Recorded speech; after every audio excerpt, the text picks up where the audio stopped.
All right, next question. Easy. My name is Michael Norris. I'm going to take it easy on you. Appreciate the work that you've done. My question is, I see that that the architects are either chosen or proposed. What comes next as far as general contractors and subcontractors? And how is that going to work for these two projects? Well, on each of these projects, no documents have been inked, so I doubt that any contracts have been signed anywhere. And on each of these projects, it will not be us doing the constructing. So Newcrest Image has done this before. I'm sure they have some of their own people, but I would expect they also will use plenty of local people. And then on the other side, the parking garage, I think Lavin and Associates is probably going to be running that one, and that's probably going to be all local. And those contracts will be let on the other side. That is, Wallace Pajala will be doing it on the parking garage, and Newcrest will be doing it on the hotel. Okay.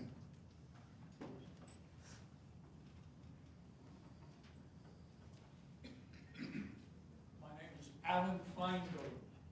I have a question concerning the construction of the proposed multi-purpose venue. Will Wallace and Bajali be managing the construction of that, or I should say that structure? Well, as the commissioner mentioned before, that is not documented. That is not on the table next week before the council. Wallace Pajali has an existing contract that covers all three projects. So the agreement from 3 years ago is still in effect as to that. But there's already an understanding that we're going to, in effect, be redoing that. But the short answer to the question right now is Wallace Pajali, yes. Wallace and Bajali will be the manager of the construction of the multiple purpose venue facility. Is that correct? At this time, yes. Will this facility be considered a public venue facility? Yes, but I don't really know what you mean by that. Let's leave that for the meeting on Tuesday, the City Commission. What is the Texas code under which local government corporations of your sort are authorized?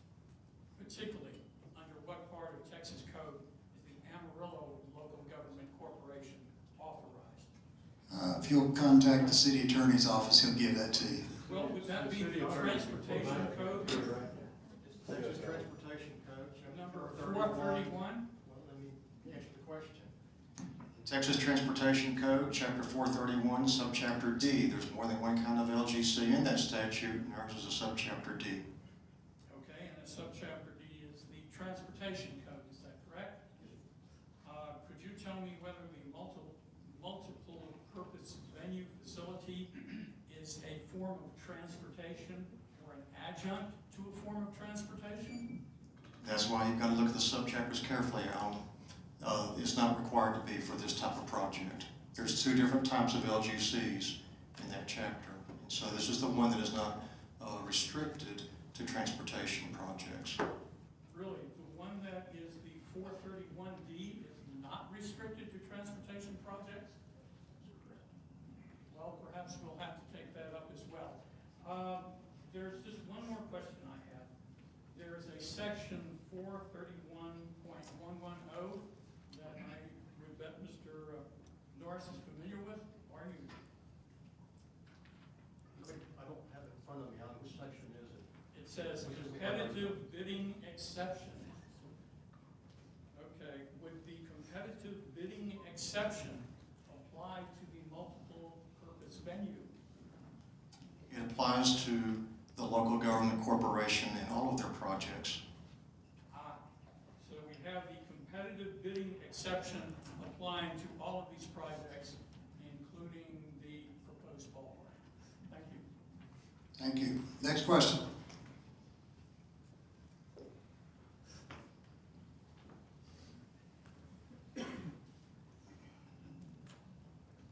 My name is Deepak Patel.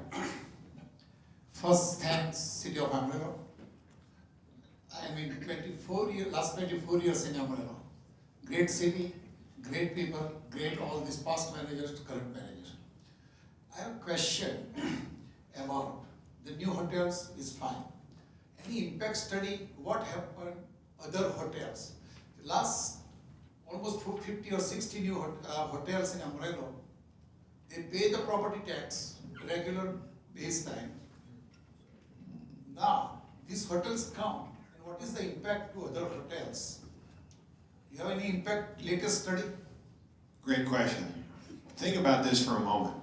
No one can stop any entrepreneur, such as you or others in this room, from building 10, 20 more hotels. The market is all over Restrict Act. The only thing a city can do, and this is how I reversed my position 9 years ago on a downtown hotel. And I explained it to the hoteliers and they enthusiastically accepted this. The only way a city can fill all the other hotels any more than they do now is to add conventions. So we build one downtown hotel. We don't need a 225-room hotel unless it will fill your hotels. That is the only way we'll get the benefit of the tax that comes in from that, and you will get that benefit too. And every restaurateur and every other ancillary business will get that. And that's what convinced me to say, it's very short-sighted to say that a downtown hotel won't fill the other hotels. We know if they get it's what we heard earlier, you can't even submit, this is from convention and visitors, for over 300 conventions that we could submit on. Now, will we get those? No, we'll get 20, 30, 40 of them. Well, what if one of those is 5,000 members and one is 800 and one is 300 and one is 2,000? That will more than fill this hotel. There's only 100 other rooms in the downtown, so then they move to I-40. I-40, Amarillo currently has over 6,000 rooms. Lubbock has over 5,000. Think about this dynamic. People build them here because there is such a travel base through our city. Lubbock doesn't have I-40. We have absorbed 660 limited room hotels in the last 7 years, I think it's 7 years, and 150 full service rooms, and they're getting better RevPAR, better return on investment than other places because it is so accepted. We are seeing our city grow tremendously, not just with homes and jobs, which were predicted to be by 2040 over 255,000 people, but also with traffic. It's why we all are happy, I am happy that we voted to approve that transportation bill. When I took Amarillo leadership, 20,000 semi-trucks went down I-40 every day, every 24 hours, 20,000. And 10 years ago, they were saying 40,000 semis went down Amarillo, or down I-40 every single day, 7 days a week, 40,000. There's a few cars in between those that stop here at your hotels. Today, TxDOT corrected me. It's no longer 20 or 40. It's 60,000 with peak days of 66,000 trucks. Transportation is changing. I don't fly to Denver anymore, not just because Southwest, because I can get on good highways at a better speed and be in Denver in 6 hours. People will travel through our town because we are a regional center. We are getting 50% of our sales tax income off of regional people. Those regional people will look at the ballpark. That will spur the right ballpark to answer Judge Poff's question to a degree. We are seeing all kinds of development we can't even discuss here tonight. People coming to us and saying, okay, I want to do something on East I-40 or West I-40. Are you going to do downtown? Because downtown is critical to the health of the city. And it's not for downtown, it's for the rest of the city.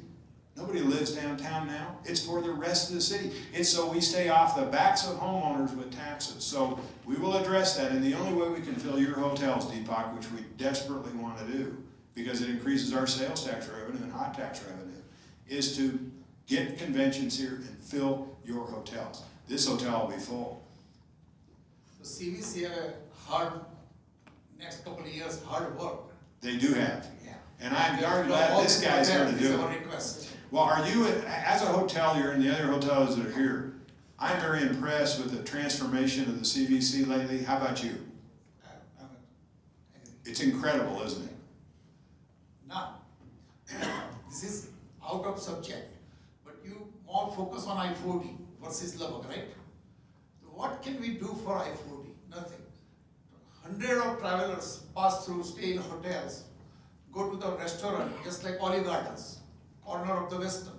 See all this, the waiting period, see all these jump 4 corners. I-40 have a 16 exit. And all this exit is just like no good landscaping. All these bridges is just like patch, no painting. Would you go with me to TxDOT? Because we've been trying to convince them of that, and we are taking steps to transform that. Let me tell you about some of those. We've studied hardscape, that's the concrete.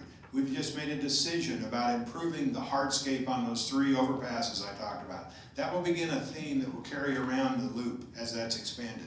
We are also talking about them about whether we should take over maintenance, if they help fund part of it, to redo landscaping. Our freeways look terrible. They look terrible. And we are not going to tolerate that, but it will probably, because of TxDOT's limited funding, not because of TxDOT, but because of the funding they get. I believe that. They're limited in what they can do. They get 3 cuttings a year, we should be doing 4 to 6. We should pick up the bags before we cut them up with a mower. So we should have people picking up trash out there. We should not paint surfaces like we did. We should stain them so they're in there forever. So when a truck tire hits them, we don't stain it forever. We are aware of that. We are working on that. And it is like the issue about how do you get traffic out of downtown. It will happen over time. We're absolutely aware of it. This commission is very supportive of it. TxDOT is trying to work with us on this. With the limited resources, they have to do it. But let's keep the pressure up on them because they've got to change this. It's not acceptable the way our town I'm looks. ready, when you're ready, I'm ready, we go visit. Let's go. I'll turn you loose on them. Simply think. Cross the Texas. We go everywhere across the Texas. Lubbock, Decatur, Okay, you're not going to like this, but I went to Lubbock after somebody told me that, and it looked like the devil down there too. Isn't it great to have rain and we have this problem? We didn't have that problem for 2 or 3 years, and I'm glad to have the rain, and we'll fix the mowing problem. But it didn't look any better in Texas, and I'm going to tell you this, I'd much rather look at the hardscapes that we picked in and some of the stuff I've seen down there. Please don't get on the Lubbock bandwagon with me. My request to the city, more for downtown is fine, we don't have any complaint, but keep eye on I-40 also. Another thing, welcome sign. Any small town, Dumas, Dalhart, Kona, Vernon, Childress, welcome to Childress, welcome to Texas, welcome to Kona. We need both sides nice sign. Okay, this is the last answer I'm going to give you today, but I love you. You got my phone number. You call me all the time. Okay. And because we're getting off the track, not because I don't want to answer your questions. But here's the deal. Canyon has a wonderful entryway as you go in from the north to the south. That was part of Canyon combining their monies with what TxDOT could do and using TxDOT's design. That is a piece of what we just decided to do on the Southeast Loop. It's what we will do around the whole freeway. And I'm sorry, it's concrete. It doesn't change overnight. I'd love it to. Can we use our occupancy tax money, 2% raise a couple years ago? We use this money to this project? That money is dedicated to police, fixing roads, because if we don't fix roads now, it gets 10 times more expensive to dig them out.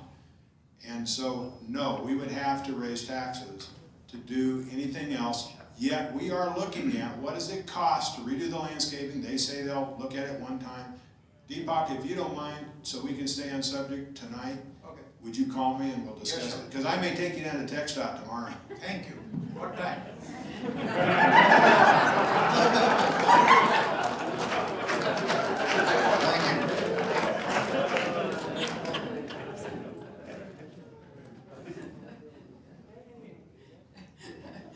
Great answer. Well, I'm interested, several of us who are here or have been here, some have left, worked very hard to get the Globe Center built. And I think some of us will agree it's probably the most interesting architecture building downtown. And I think that the way the hotel gets built could either enhance that architecture or totally block it. And that's my concern. And if it were done in a way that was almost an L or a curve, so that the main entrance to the Globe Center was visible coming down Buchanan, you could create a wonderful indoor-outdoor venue right there. I just would love to have some direct input with whoever the architects are for the hotel, so that it actually enhances one of our most interesting buildings rather than totally blocking it. Thank you. The LGC will have some ability to control what happens on the construction of the hotel. Melissa is the one you ought to be talking to. As soon as these documents get inked, then we'll start looking, we'll be talking to architects and engineers about where the project's going. But those things have been considered, believe me, we've talked about it. Good, thank you.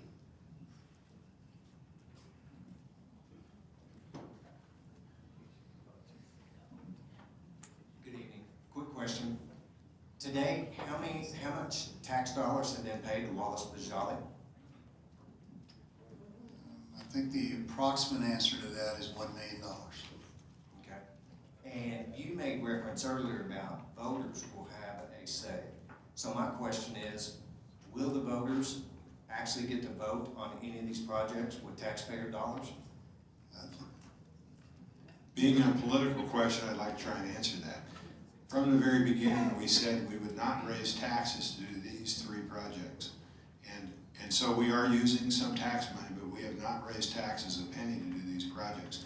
We are in a fortunate position. As I said, we've raised our sales tax revenue over a 9-year period by $20 million a year. So we haven't raised property tax, and that is the way we stay off the backs of all of us property owners who it's too dang high as it is. But the point is that down the road, as we look at the Civic Center, we will present that to the voters. And I would hope the voters have the foresight to see what our forefathers saw. But it'll be up to the voters, Mr. Stewart. It'll be up to the voters. The current things, we're getting them done. We're moving ahead. I believe in my heart of hearts that those things have been discussed at unbelievable number of meetings in our campaigns as the vote took place, never shying away from any of this. And I believe, to the degree it can, I believe in a republic form of democratic government where we make decisions based on what the voters tell us to do. But you know, if they don't like what we do, they can vote us out anytime. And we're very aware of that, and so are some other people in Washington today. So, Okay, so from that answer, the ballpark and the hotel, the taxpayers don't get a say on that, but we'll get a say on the... well, I think they did get a say in a way. I don't disagree. I don't mean to be argumentative, but I do think in some way they have in sort of a vote towards none of us on the commission currently. I think we have 3 commissioners here tonight at least, and the other one's out of town on city business.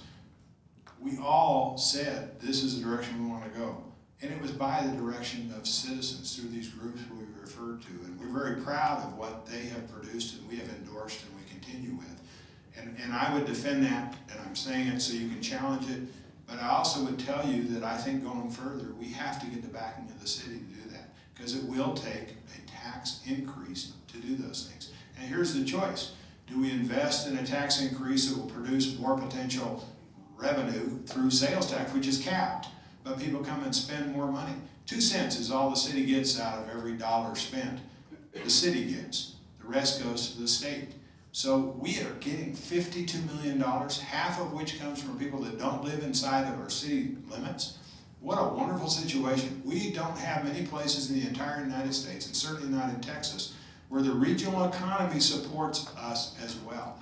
You're in Perryton, they say we're going to dinner and a movie. You're in Dalhart.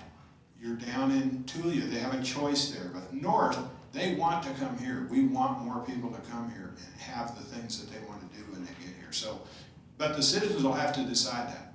You know, the things beyond what he saw with the Civic Center, those 2 slides, we are considering rebuilding the Coliseum, making it larger. One of the big restrictions on the Coliseum now is that the ceiling is not high enough to produce events in there that need a 50-foot ceiling. It's a 37-foot ceiling in there. Well, I've said that from day one. You're right. Simply because of the fact, we need a civic center. We don't need a ballpark. We don't need another hotel downtown. Well, we need a civic center. And Danny, I think to a degree that's very important. And so then it's how do you get there? And while we looked at the same things you are, and multiple people have, and it concluded pretty much, but we've got to get some investment in town to make that happen, because we can't justify a bigger civic center if we don't have any conventions there. The only way, and the way I was converted on this, felt a lot like you do until I found out some other things. When I found out no hotelier out of nine major hoteliers would come to our city unless we did an outdoor venue, I started looking at that differently. And if they want to bring $45 million to our city, plop it down and say it's yours. They got to believe in our city, and I have to believe in them. And so then, if we say, why don't you want us to do a civic center first? They said, because the civic center will be empty for 8 or 9 years. You know, one of the big questions now is, do we do a Coliseum or improve the civic center first? And that's a good thing, and I need your input. We all need input on. But I believe right now that we can't shut down the Coliseum while we rebuild one. We can't do it. There's too many things going on, too many sporting events, too many graduations. So these are questions down the road. The wonderful thing is we have these questions. The wonderful thing is the people are coming now, following the developers, saying we want to do more. I'm hearing about an unbelievable project on the freeway. I can't talk about it publicly. It is phenomenal what they're proposing. I'm hearing about other hotels from hoteliers here to enhance what they're able to do and to modernize, and it's all keyed on, are you going to get downtown done? Are you going to get that done, or is that just a dream? Well, tonight we're here to tell you it's not a dream, and I want to, before we quit, thank the people in the city, the people in these groups that have dedicated thousands, not hundreds, thousands of hours to discerning small print and making sure that we have probably the best situation for a hotel in the entire United States. Name me another city in the entire country, because there isn't one, that is getting a downtown hotel built without raising taxes and with private money as the primary source, and it wouldn't have happened without that private money. $45 million in our city, I welcome him with open arms. And a tested product, because he built the first one. I don't think we could be in a better situation, and I want to thank the citizens for giving us the support to get this far. Developers will flock in and follow this. I think it's a dream that's going to come about, and I couldn't be more excited about it. I couldn't believe in it more. Thank you. All right, we're going to make this the last question, so this better be good. It's a two-part question. My name is Al Patel. I've been here for about 3 years now. So the first question is, how much conventions have we lost in the last year because we don't have the space? I'll let Dan Quant speak to that. Dan is the head of the Convention and Visitors Bureau in Amarillo. And he has a great history from other cities. He's done a fantastic job. And is this one on? Yes. Okay. I'd have to go back to our lost business thing.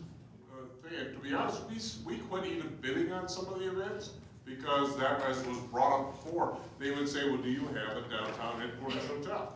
We want to be right by your convention center, right by this and that, and if you don't have it, we don't even want to consider you. So we even quit bidding on some that started that as their criteria because we couldn't respond to that since we did not have it. In terms of the exact data, I'll go through our lost business reports because we always put down why they didn't come. Did they not come because the price was too high, because the price was too low, because the rates and prices weren't correct with the civic center or hotels, or because we didn't have the amenities they wanted, like that downtown hotel. Then the second question I have is that I know we're concentrating a lot on downtown. What are we going to do about some of the other areas like Amarillo Boulevard? What can be, I mean, we're spending a lot of money here, but we're not spending any money. There are some of us studying the ability to possibly do a tiers along Amarillo Boulevard. There's 51 businesses from Hughes to Grant that have been rebuilt, required mostly by franchisors. They said if you're going to keep franchised, you got to rebuild this thing, whether it's McDonald's or AutoZone or whatever. City manager and I traveled that the other day. We counted 51 businesses. So your question's a great question. Had we had the mechanism of a tiers in place and been able to expand that and do a second tiers on Amarillo Boulevard 10 years ago, that increased value promoted by the franchisee would have been going into a tier zone there to help fix, not the same as downtown, to fix sidewalks, lights, and other things.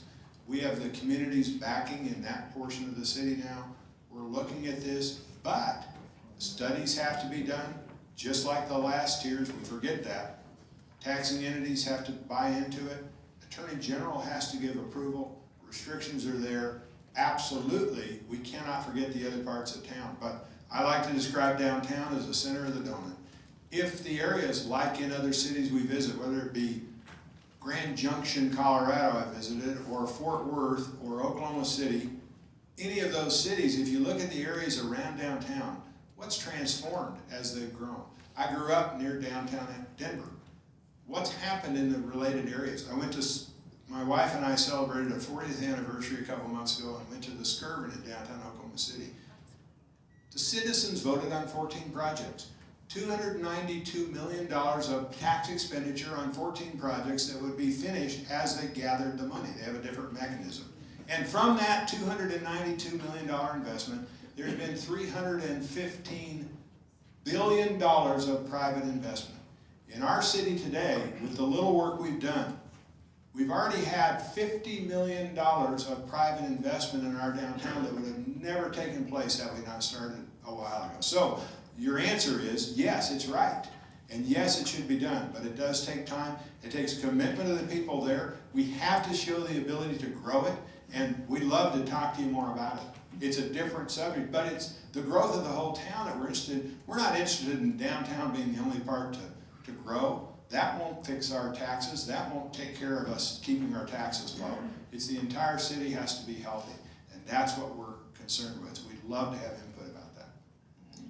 All right, I want to thank all of you for coming tonight. You each get a gold star. I see lots of faces out there, and I know you're some of our biggest supporters, and many of you have contributed a lot towards us getting here. Thank you for coming. Go tell your friends and neighbors. Good things are happening. Thank you.